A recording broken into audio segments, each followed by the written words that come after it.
Hello বন্ধুরা, সবাইকে good morning. সবাই কেমন আছো? আশা করছি সবাই খুব ভালো আছো, সুস্থ আছো। তোমাদের ভালোবাসায় আমরাও ভালো আছি।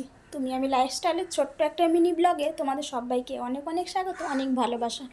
তোমরা সবাই জানো যে আমি একটু গাছ লাগাতে ভীষণ ভালোবাসি, তো সেই জন্য তোমাদেরকে অনেক অনেক গাছের ভিডিও দিয়ে, সেই ভিডিওতে তোমরা আমাকে অনেক অনেক ভালোবাসা দাও। তো তোমরা এর আগে আমাকে দেখেছিলে, একটা স্ট্রবেরি গাছ কিনে এনেছিলাম, আর তাতে প্রচুর স্ট্রবেরিও ছিল।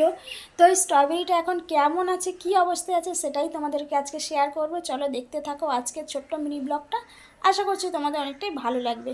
তো তার জন্য কি করতে হবে, তোমাদেরকে ব্যাক ক্যামেরা করে দেখাতে হবে যে আমার স্ট্রবেরিগুলো কেমন হয়েছে। তো চলো দেখাই। তো চলে এসছে স্ট্রবেরি গাছের কাছে।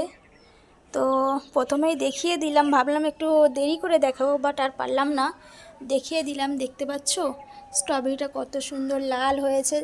তো আমি এখন হাত দেব না। ছোট থেকে শুনে এসেছি যে ফলে বা কোনো সবজিতে হাত দিলে নাকি সেটা থাকে না। তো আমি চাই না যে আমার এত সুন্দর জিনিসটা আর একটুখানির জন্য নষ্ট হয়ে যায়। তো যখন পুরোপুরি পেকে যাবে অবশ্যই তোমাদেরকে দেখাবো, সেটাকে হারভেস্টিং করার সময়ও তোমাদেরকে দেখাবো। আর এই যে দেখো ছোট ছোট কিন্তু স্ট্রবেরি আবারও ধরেছে, ভিতরেও আছে, সেটা তোমাদেরকে দেখাতে পাচ্ছি না, পাতার ভিতরে আছে দেখো। আর এর কথা তো বলাই যায় না, দেখো কত সুন্দরভাবে আছে। তো আমার স্ট্রবেরিটা কেমন লাগছে তোমরা অবশ্যই কমেন্ট করে জানাবে। তো আসছি আবার পরের নতুন একটা ছোট্ট মিনি ব্লগে। সবাইকে চলো টাটা।